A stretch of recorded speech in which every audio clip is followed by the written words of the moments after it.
Hello, everybody, and welcome to this week's edition of An Extra Slice of History with the Butterfly Princess. Today, we're starting a new mini-series where we've now finished our series talking about the seven wonders of the ancient world. Now we're going to move on now to talk about the seven new wonders of the world, because this was decided up in the early 2000s that they wanted to create a newer list of um a new list of new seven wonders of the world, due to the fact that most of the wonders of the ancient world, apart from the Great Pyramids of Giza, are no longer survive in their entirety. There's only certain remains. The first one we're talking about today, to kick off the series, is the Christ the Redeemer statue that's located on the Mount Concordia, Concordia, Corvido, in Rio de Janeiro, which is this big city in Brazil, and it is a massive statue of Jesus Christ, with his arms outstretched. Christ the Redeemer, in Portuguese, I hope I get this right, because I can speak Portuguese on an intermediate level, so I hope I get the pronunciations right. In Portuguese, it actually translates to Cristo Redentor. Cristo Redentor. Now, Cristo is the Portuguese word, along with the Spanish word for Christ. Now, I'd just like to point out that the word Christ actually relates back to Greek, where we have the word Christos, which translates into English as Christ, which can mean the anointed one. And also, it is also taken from the Hebrew word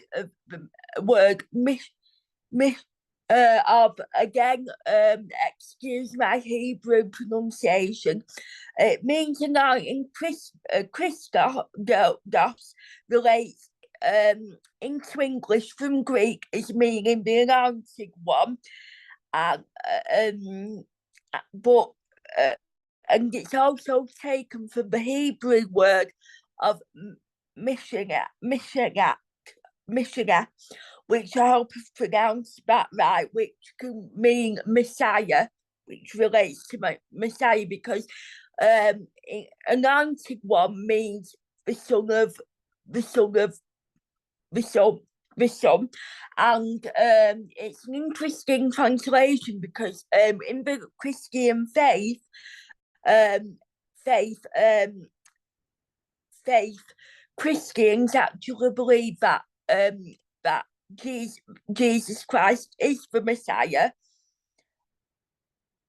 Therefore, that's where we get the translation, the anointed one. It literally translates to Messiah, though it's interesting to point out this, that Jews did not believe that Jesus was the Messiah, or the Son of God. So that's why some believe that's why he was crucified, according to the Hebrew Bible and the Holy Scriptures. So there's a bit of translation for you, but now we need to talk about the statue of Christ the Redeemer. So it's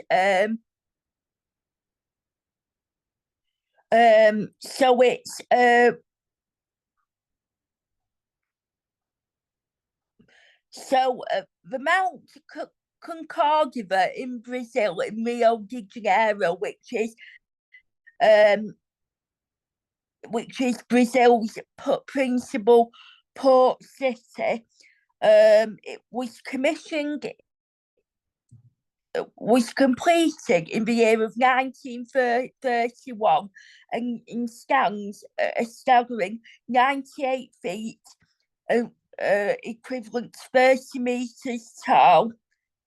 And you've hopefully you've seen many of this depictions of of the Christ the Redeemer statue. It's with its hands outstretched, and you will often see people who visit the statue at the foot of the Concagua Mountain in Rio de Janeiro, and they copy him by they also have him posing with their arms outstretched.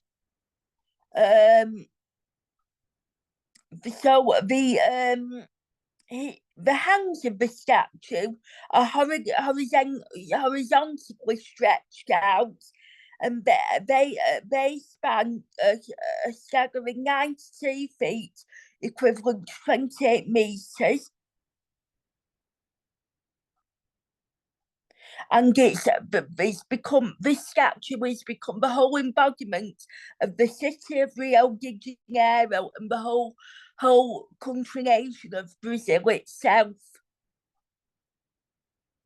The statue is made of reinforced concrete clad in a mosaic of thousands of triangular soapstone tiles on a square stone pedestal base. This is around 26 feet, equal to 8 meters in height, which itself is situated on a deck atop the mountain summit. The statue is the largest Art Deco in the world. So how did it come about? So during the 1850s, a Vatican priest by the name of Pedro Maria Boss suggested placing a Christian monument onto the base of the Mount Concagua mountain. This was in aid to honour the Princess Regent of Brazil, who had the name of Isabella, and it was also to impress the daughter of the Emperor Pedro III. It was never approved until in the year of 1921, the Roman Catholics of Rio de Janeiro proposed that the statue of Christ be built on the 2,310 feet, equivalent to 704 meters summit, which because of its commanding height would make it visible from anywhere in Rio, petition to allow the construction of the statue on Mount Concagua.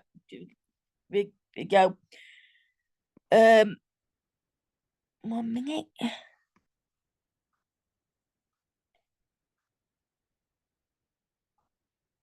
Permission was finally granted, and the foundation stone that was to form the basis of the statue was ceremonially laid on April the 4th in the year of 1922.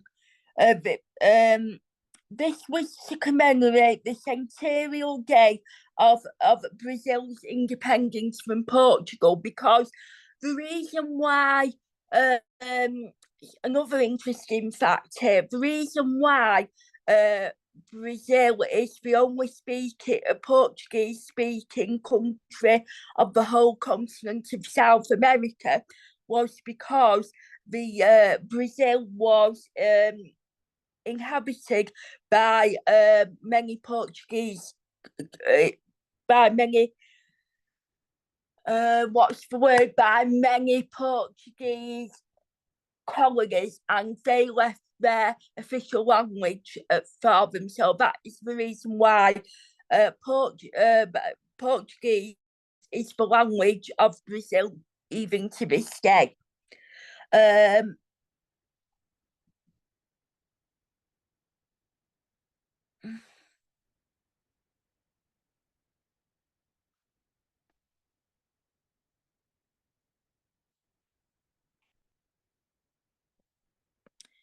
um,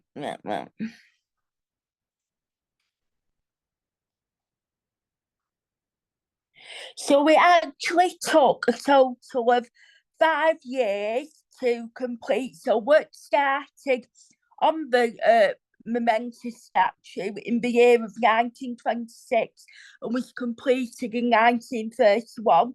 So it took a total of 5 years. The exact date of that was April the 12th, 1931. I've already told you about the monuments. Um, um, already come.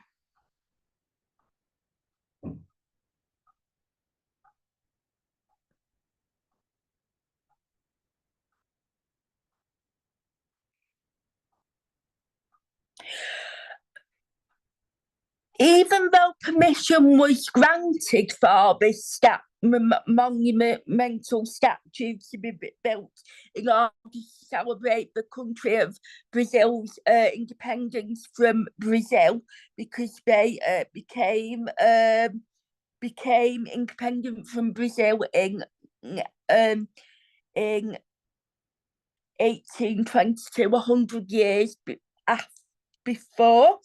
So no final design was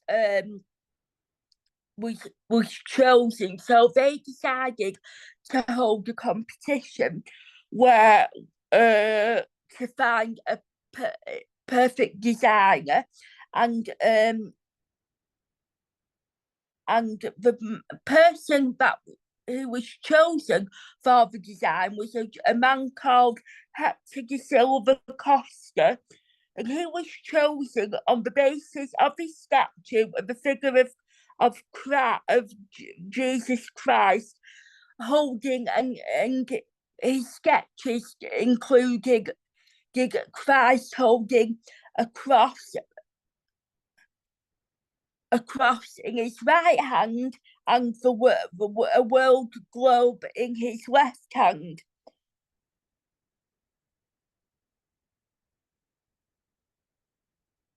So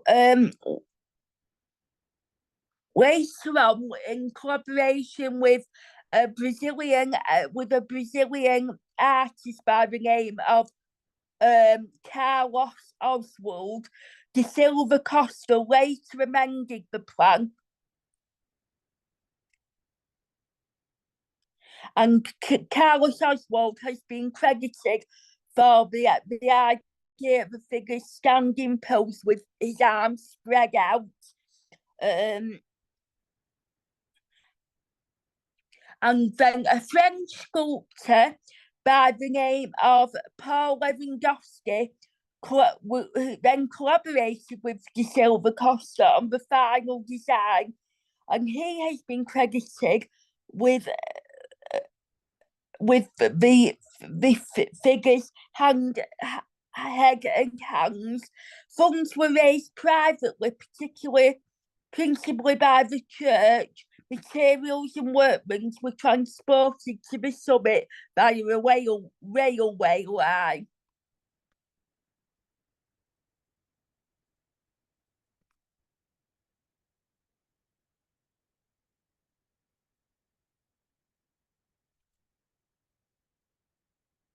So I wanted to tell you now about the Concord of the Mountain, and then I will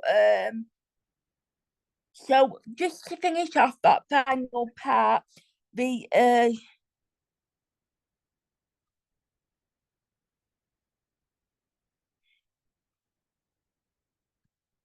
1 minute, just bear with me.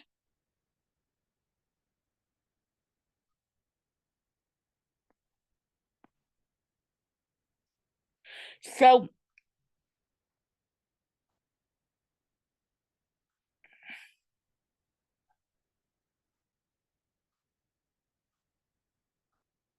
the service of the statue was repaired and refurbished in the year of 2020. In the year of 2010, this was a project in preparation for the visit of John Paul II, who visited Brazil in the year of 2010.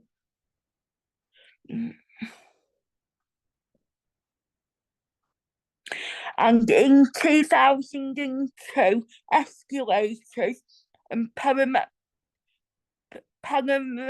elevator lifts were added. Work began on that in the year of 2002. Now, in order to reach the statue, tourists had to climb a total of 200 steps. It's the last stage of the trip. So you can imagine climbing 200 steps. You would need a lot of energy to climb that amount of stairs.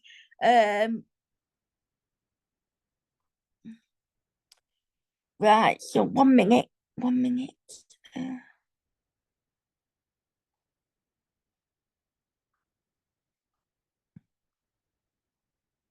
1 minute.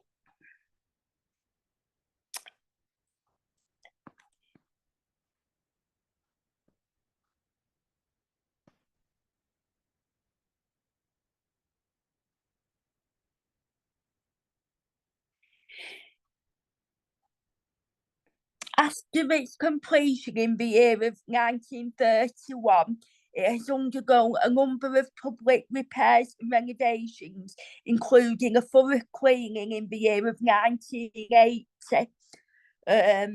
So I've just wanted to share something, but I can't find it. So just bear with me a few minutes.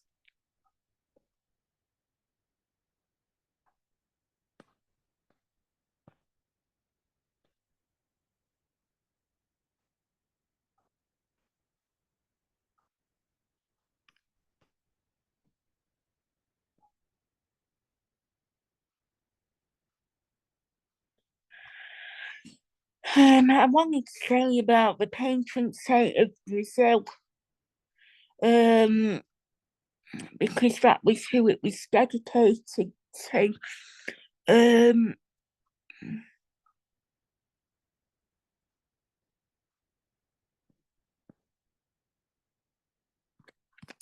Sorry about this, ladies and gents.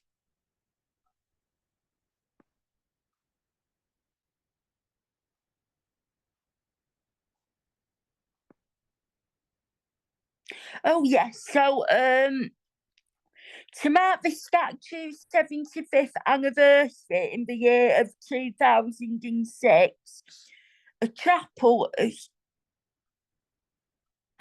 was consecrated to Our Lady of Aparecida, who was in actual fact the patron saint of the country of Brazil. And now I'm going to tell you a bit about. So I'm going to tell you about a bit now about the Concordia Mountain.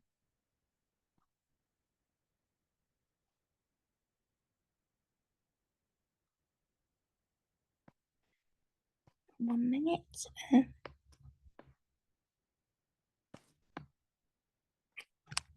Concordia Mountain. So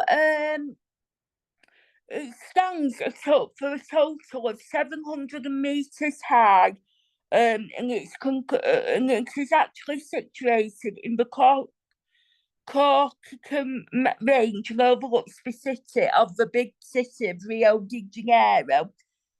And this was throughout the 19th century and beyond. It's been a frequent destination for visitors who want to enjoy the stunning panoramic views of the Brazilian city. Although it's worth noting out that a lot of people may think that Rio de Janeiro is the actual capital city of Brazil. In actual fact, this is not the capital city of Brazil. The capital city of Brazil is a city called Brasilia.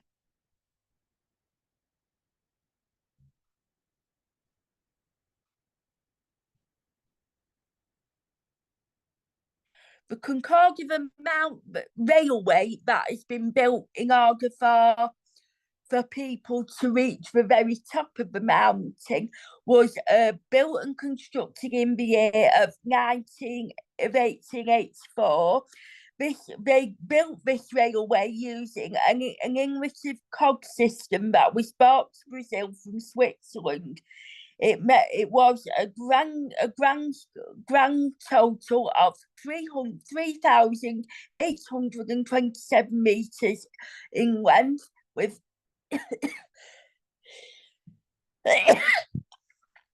with a total of four stations.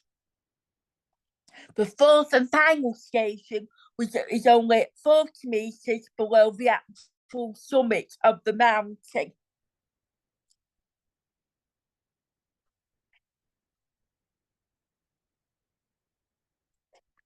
Show you about the one.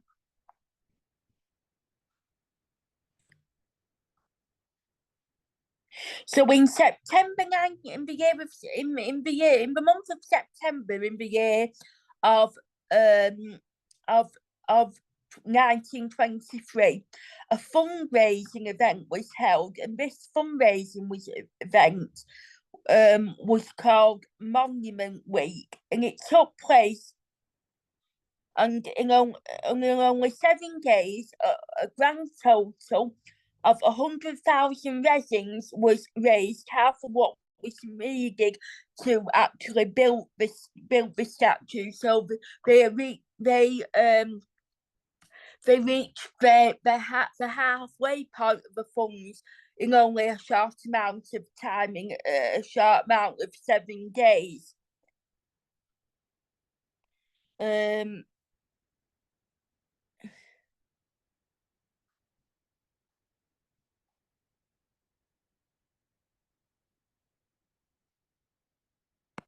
Tell you about the construction.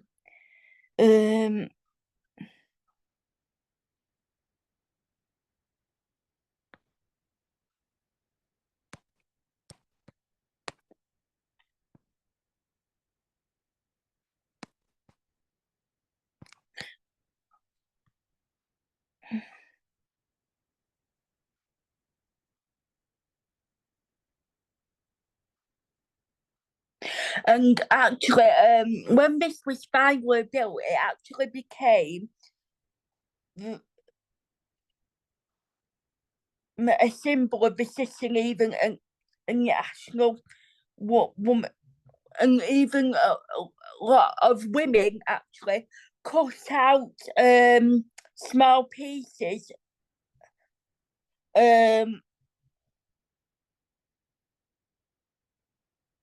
small pieces of the mosaic design, and would write, their lovers' names on it. Now, just to finish off, I know this isn't irrelevant, but I think it's a nice thing to point out, and a nice thing to discuss while we're just finishing.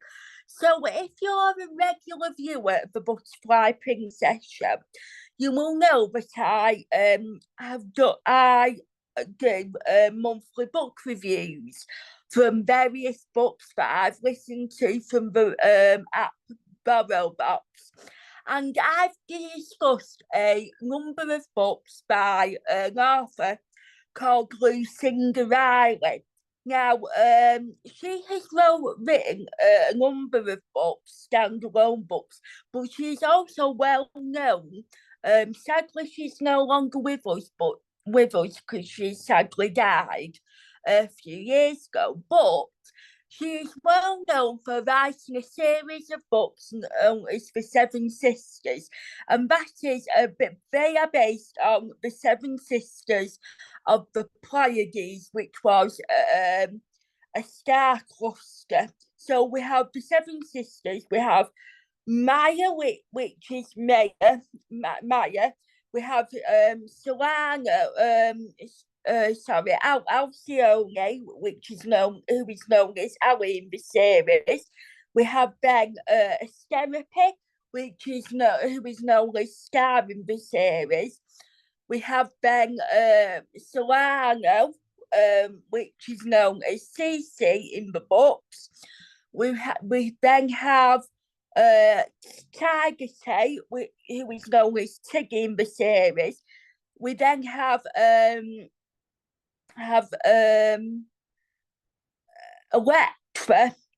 Electra, and then we have the missing sister, Merope. Now, in the first book of the series, which is called The Seven Sisters, Lucinda Riley kicks off the series by telling the story of the eldest sister, Maya, which she's connected. Well, the stories in a nutshell is that these seven girls have all been adopted by an elusive billionaire called Parasite, and when he dies, he sends them each on their own journey of discovery to discover their true heritage. Now, the Seven Sisters, the first book in the series, follows Maya's story when she travels to Brazil in order to discover her legitimate biological heritage, and that's where she learns that she is connected to a young girl called Isabella Bonifacio, who is from a young age is forced into a loveless marriage, but she falls in love with a young French sculptor called Laurent, and she goes to Brazil along with her friend, and this friend's father is, in actual fact, Hector de Silva Costa, and this is where Lucinda Riley sort of blends the story of, how the Christ the Redeemer statue came into being, and she actually uses a mixture of fictional and real life characters in order to tell the story. And she tells the story as part of Isabella's story of how the Christ came to be, and within it,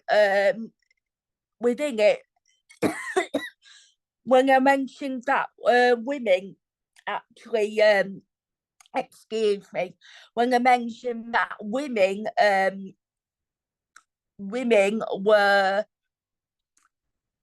did actually inscribe names of their loved ones on mosaic tiles and place them on the actual statue of Christ the Redeemer. In the book, Isabella is one of them fictional women who undertakes who undertakes the task of being part of them group of women who actually wash them tiles and puts the name of her beloved Lawrence on one of them mosaic tiles that form part of the Christ the Redeemer statue.